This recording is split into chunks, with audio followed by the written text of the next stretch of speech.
ଏମାସ ପୁରା ପୁରା ଖୁସି ତ ଜୀବନ ପୁରା ତାକୁ ଅଲଗା ଅଲଗା ଲାଗୁଛି ସେଥିପାଇଁ ସେ ବୁଝିପାରୁନି ମାନେ ଫିଲିଙ୍ଗସ୍ ଟା ବୁଝିପାରୁନି ବହୁତ ହାଇଟ୍ କୁ ଉଠିଗଲା ନା ସେଥିପାଇଁ ସେ ଟେକ୍ନିକ୍ ଆମେ ୟୁଜ୍ କରିଲୁ ଗୋଟିଏ ଦିନରେ କେତେ ଇମ୍ପ୍ରୁଭମେଣ୍ଟ ଗେଲିର ହେଇଗଲା। ଜୟ ଜଗନ୍ନାଥ ଏସ୍ଟି ଫ୍ୟାମିଲି। ଅଲଗା ଭଳି ଡକ୍ଟର କହିଛନ୍ତି ଠିଆ ହେବା ପାଇଁ ତ ଆଜି ଆମେ ଷ୍ଟାର୍ଟ କରୁଛୁ ସେମିତି। ସବୁଠୁ ଡେଞ୍ଜର ଜାଗା ହେଲା ଏଇଟା ଯୋଉଟା କି ସ୍ପାଇନାଲ କର୍ଡ ବାଜିଯିବାର ରିସ୍କ ଅଛି। ସେଥିପାଇଁ ତାକୁ ଏଇ ତକିଆଟାକୁ ଫିକ୍ସ କରିବା ଭଲିକିନା ପୁରା ବାନ୍ଧିଦବା। ଏତେ ଯାଏଁ ଗେଲି ମୋର ଯେତିକି ବି ଫିଜିଓଥେରାପି କରିଛି ଯେତିକି ବି ଠିଆ ହେବାକୁ ଚେଷ୍ଟା କରୁଛି ସବୁ କିଛି ବେସିକ୍ ଥିଲା ଯେମିତିକି ମାନେ ତା ହାତ ଷ୍ଟ୍ରଙ୍ଗ ହେଇଯିବ ନିଜେ ଠିଆ ହେଇକି ତା ହାତ ଷ୍ଟ୍ରଙ୍ଗ ହେଇଯିବ ତାପରେ ବଡିକୁ ଟିକେ ଆଦତ ଲାଗିଯିବ ଠିଆ ହେବାର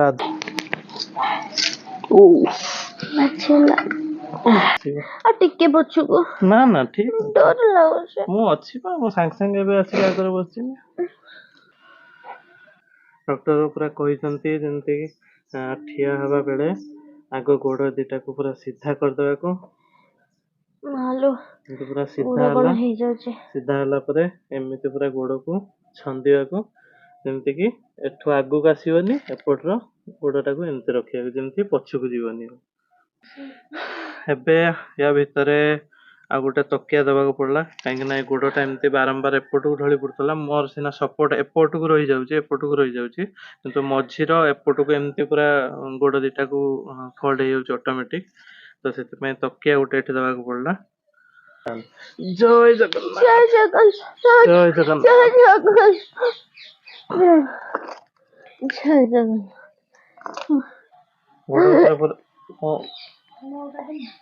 ମୋ ଗୋଟେ ଆଣିବି ନା ମାନେ ଗୋଡ ଗୁଡା ଉପରେ ପ୍ରେସର ହଉଛି ସେଇ ଗୋଡ ଉପରେ ପ୍ରେସର ହବା ଦରକାର ଯୋଉଟା କି ଏଯାଏଁ ହଉନଥିଲା।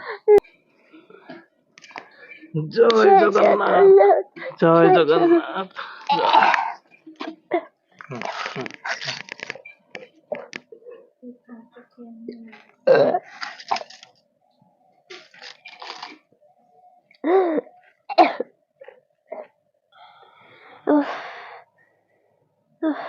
ଆଉ ଟିକେ ଅଧିକା ହେଲା ନା ସେଥିପାଇଁ ପୁଣି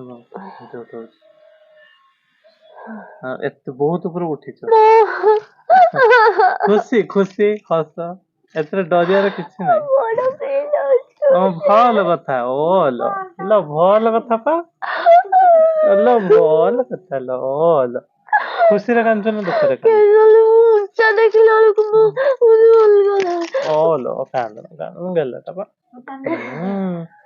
ଏତେ ଖୁସିରେ କଥା ପା ଉପରକୁ ଅଧିକା ଗଲା ବେଳକୁ ସେଗୁଡା ଦେଖିଲା ଡର ମାଡୁଛି।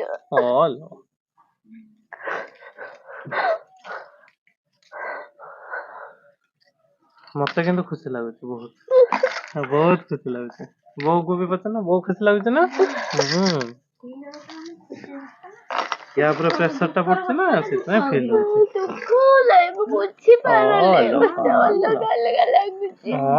ବୁଝିପାରୁଛନ୍ତି।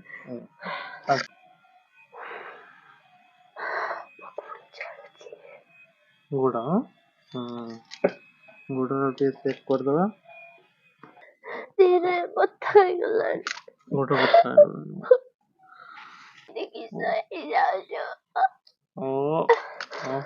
ହଉ ତାହେଲେ ଟିକେ କାନ୍ଦିଲୁଣି ମାନେ ଏଇଖିନା ଟିକେ ରହିଯା ଗୋଟେ ସେକେଣ୍ଡ କିଛି ଟାଇମ ରହିଯା ତୁ ଧଙ୍କେଇ ଗଲୁଣି ନା ସେଇଥିପାଇଁ ଟିକେ ଆଉ ଟିକେ ଭଲ କିନା ବସ।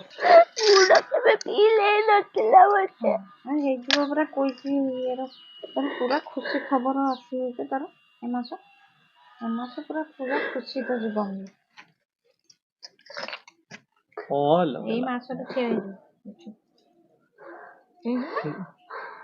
ପୁରା ତାକୁ ଅଲଗା ଅଲଗା ଲାଗୁଛି ସେଥିପାଇଁ ସେ ବୁଝିପାରୁନି ମାନେ ଫିଲିଙ୍ଗସ୍ ଟା ବୁଝିପାରୁନି ବହୁତ ହାଇଟ୍ କୁ ଉଠିଗଲା ନା ସେଥିପାଇଁ ଟିକେ ନର୍ମାଲ ହେଇଯିବ ସବୁ ଠିକ ଅଛି ପୁରା ଭଲ ଅଛି ସବୁ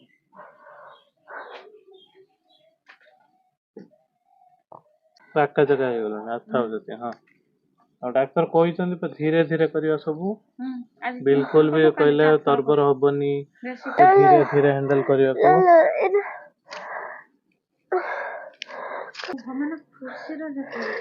ନା ହଁ ଶୀତେଇ ଯାଉଛି ଯୋଉ ସଡନ ଏତେ ଉପରକୁ ଉଠିଲା ନା ଯେମିତି ଅଧିକା ହାଇଟ୍ କୁ ଗଲେ ଯେମିତି ଦେହ ହାତ ଶୀତେଇ ଯାଉନି। ଓହୋ କଥା କହିବୁନି। ସେତେ କଥା କହିହଉନି। ହଁ ଜୟ ଜଗନ୍ନାଥ। ହଁ ସେଇ ଖୁସିଟା। ମୁଁ ଖୁସି ଅଛି। ମୁଁ ବୁଝିପାରୁଛି କହୁଛି ଯେ ହଁ ମୁଁ ବୁଝିପାରୁଛି ଗୋଡ ଦିଟା ପିନ୍ ପିନ୍ ହେଇଯାଉଛି। ହଉ ଲୋ।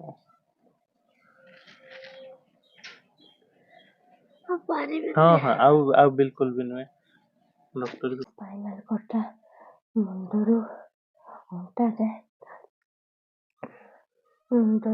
ଯାଏ ପୁରା ଫିଲ୍ ହେଇଯାଉଛି ମତେ। ଗୋଡ ଦିଟା ଅଲଗା ପ୍ରକାର ଏମିତି ଫିଲ୍ ହଉଛି। ଭଲ ସେ ଗୋଡ ଦିଟା ଅଛି ବୋଲି ମୁଁ ଜାଣି ହିଁ ନଥିଲି ଆଜି ଯାଏଁ।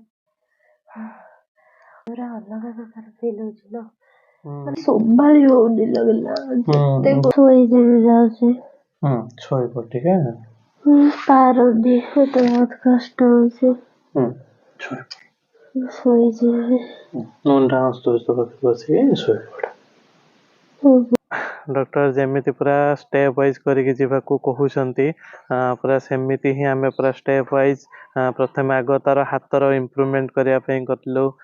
ତାପରେ ଧୀରେ ଧୀରେ ସେ ନିଜେ କନଫିଡେଣ୍ଟ ହେଲା ଯେ ମାନେ ମୁଁ ପ୍ରେସର ଦେଇକି ଛିଡ଼ା ହେଇପାରିବି ସେଫଲି, କିଛି ପ୍ରୋବ୍ଲେମ ହବନି, ଛିଡ଼ା ହେଲେ ପଡ଼ିଯିବିନି, କିଛି ହବନି। ତ ସେ ଜିନିଷ ତାର ସେଫ୍ ହେଇଗଲା। ଏ ଯେଉଁ 15-20 ଦିନ ଯାହା ବି ଆମେ କରିଛୁ ଫିଜିଓଥେରାପି ସେତିକିରେ ତାର ସେ କନଫିଡେନ୍ସଟା ଆସିଗଲା। ତାପରେ ପୁଣି ଏବେ ଡକ୍ଟର କହିଲେ କି ଧୀରେ ଧୀରେ ମାନେ ବଡିର ପ୍ରେସରଟା ଗୋଡ଼ ଉପରେ ଦେବାକୁ, ଧୀରେ ଧୀରେ ସେଇଟା ବଢ଼େଇବାକୁ। ସଡନ୍ ଏକାଥରକରେ ଠିଆ କରିଦେଇକି ଗୋଡ଼ ଉପରେ ସେମିତି ପ୍ରେସର ଦେବେନି କୋଉଠି, କାହିଁକିନା ଗୋଡ଼ରେ ବି ସେନ୍ସେସନ୍ ନାହିଁ, ବୁଲି ଯାଉଛି। ତ ଯେତେ ଯାହା ବି ସେଫ୍ଟି ନେଲେ ବି ତ ପ୍ରୋବ୍ଲେମ ହେଇପାରେ। ତେଣୁ ଧୀରେ ଧୀରେ ଗୋଡ଼ ଉପରେ ପ୍ରେସର ବଢ଼େଇବାକୁ। ତ ଆମେ ସେଇ ଅନୁସାରେ ଡକ୍ଟର ଯେମିତି ପୁରା କହୁଛନ୍ତି ଆମେ ସେଇ ଅନୁସାରେ ପୁରା ସେମିତି ଆଗେଇ ଚାଲିଛୁ। ବହୁତ ଖୁସି ଲାଗୁଛି ଆଜି ଗୋଟେ ମାନେ ଅଲଗା ପ୍ରକାର ଗେଲିର ଦେହରେ ପୁରା ଶିହରଣ ଖେଳିଗଲା, ପୁରା ମାନେ ଖୁସି ଲାଗିଲା। ସେ ମାନେ ସିଏ ଆକ୍ଚୁଆଲି ଆଜି ମୁଁ ସେ ସିଚୁଏସନଟାକୁ ଏକ୍ସପ୍ଲେନ କରିପାରିନଥିଲି ସେତେବେଳେ। ଆକ୍ଚୁଆଲି ସେତେବେଳେ ସିଏ ମାନେ ବହୁତ ଡରି ଯାଇଥିଲା। ମାନେ ଯେତେବେଳେ ସଡନ୍ ଗୋଡ଼ ଉପରେ ପ୍ରେସରଟା ପଡ଼ିଲା ତାକୁ ମାନେ ନିଜେ ଠିଆ ହେଇଗଲା ଭଳି ଫିଲ୍ ହେଲା। ତ ଦେହରେ ପୁରା ଶିହରଣ ଖେଳିଗଲା, ତା ମେରୁଦଣ୍ଡରେ ପୁରା ଶିହରଣଟା ଖେଳି ଯାଇଥିଲା। ଯେତିକି ଯାହା ମୁଁ ବୁଝିପାରିଲି ତା କଥାରୁ, ତା ଇଏରୁ, ଏଗୁଡାକ ବି କେମିତି ଗୋଟେ ମାନେ ଯେମିତି ଗୋଟେ ଅତି ମାନେ ଗୋଟେ ଖୁସି ବା ଗୋଟେ ଶିହରଣ ବାଲା ଜିନିଷ ହେଇଗଲା, ଯେମିତି କି ତଣ୍ଟି ପାଖରେ ଗୋଟେ କେମିତି ଫିଲ୍ ହୁଏ, ସେମିତି ଟାଇପର ତାକୁ ଫିଲ୍ ହଉଥିଲା ସେ ସିଚୁଏସନରେ। ତ ବହୁତ ଖୁସି ଲାଗୁଛି ମତେ। ଗେହ୍ଲିକୁ ତ ଖୁସି ଅବଭିୟସଲି ଲାଗୁଥିବ, କିନ୍ତୁ ବର୍ତ୍ତମାନ ସିଚୁଏସନରେ ସିଏ ମାନେ ଏତେ ସେ ମାନେ କେମିତି ବୁଝେଇବି ତା ଫିଲିଙ୍ଗସଟା, ସିଏ ହିଁ କେବଳ ବୁଝେଇ ପାରିବ। ସେ ଏକ୍ସପ୍ରେସ କରିପାରିବ ସେ ଫିଲିଙ୍ଗସଟା। ଅବଭିୟସଲି ମୁଁ ତା ଫିଲିଙ୍ଗସଟା ବୁଝିପାରୁଛି ବହୁତ କିଛି, କିନ୍ତୁ ମୁଁ ଚାହୁଁଛି ସେ ଗେହ୍ଲି ପାଖରୁ ଆପଣମାନେ ସେ ଫିଲିଙ୍ଗସଟା ଶୁଣନ୍ତୁ। ତ ଗେହ୍ଲି ଟିକେ ବେଟର ଫିଲ୍ କରୁ, ଆପଣମାନଙ୍କ ସହ ସେ ଫିଲିଙ୍ଗସ ସେ ଡେଫିନେଟଲି ସେୟାର କରିବ। ଆମେ ବାସ୍ ଡକ୍ଟର ଯେମିତି କହୁଛନ୍ତି ସେ ପ୍ରୋସେସରେ ପୁରା ଆଗେଇ ଚାଲିବୁ। ତ ଏବେଠୁ ଗୋଟେ ଅଲଗା ପ୍ରକାର ଗୋଟେ ମାନେ ଯୋଉ 14-15 ଦିନ ହେଲାଣି ଯେମିତି ଗୋଟେ ଅଲଗା ପ୍ରକାର ଏନର୍ଜିରେ ଥିଲା ଆମର, ତାଠୁ ବହୁତ ଉପରକୁ ଏନର୍ଜି ଆସିଗଲା ଆଜି ଗୋଟେ ଦିନରେ। ବହୁତ ବେଟର ଫିଲ୍ ହଉଛି। କେମିତି କଣ ଆପଣମାନଙ୍କୁ ସେୟାର କରିବି ବୁଝିପାରୁନି। ଆପଣମାନେ, ମୁଁ ଭାବୁଛି ଆପଣମାନେ ମୋ ଫିଲିଙ୍ଗସ ବି ବୁଝିପାରୁଥିବେ। ମୁଁ ବହୁତ ମାନେ ଓଭରୱେଲମିଂ ଫିଲ୍ କରୁଛି ଏବେ, ବହୁତ ଅଲଗା ଲେଭେଲରେ ଫିଲ୍ କରୁଛି। ତ ଆପଣମାନେ କଣ କହିବି ବୁଝିପାରୁନି। ଆପଣମାନେ ଟିକେ ପ୍ରେ କରନ୍ତୁ, ଆହୁରି ଅଧିକ ପ୍ରେ କରନ୍ତୁ, ଯେମିତି ସବୁ କିଛି ଠିକ୍ ଠାକ୍ ରହୁ, ଯେମିତି ଆମକୁ ସେତିକି ଶକ୍ତି ମିଳୁ ଯେ ଆମେ ଡକ୍ଟର ଯୋଉ ପ୍ରୋସେସ ଦେଇକି କହୁଛନ୍ତି ଯେତେ କଷ୍ଟ ଯନ୍ତ୍ରଣା ହଉ ସବୁ ପ୍ରୋସେସ ଦେଇକି ଗେହ୍ଲି ଯାଇପାରୁ। ଆମେ 2 ଜଣ ଯାକ ସେ ଜର୍ଣ୍ଣିରେ ଆଗେଇ ଚାଲୁ। ତ ଆଜି ବହୁତ ସାରା ଭଲ ଭଲ କମେଣ୍ଟ ଦେବେ, ଆଉ ବହୁତ ସାରା ପଜିଟିଭ କମେଣ୍ଟ ଦେବେ।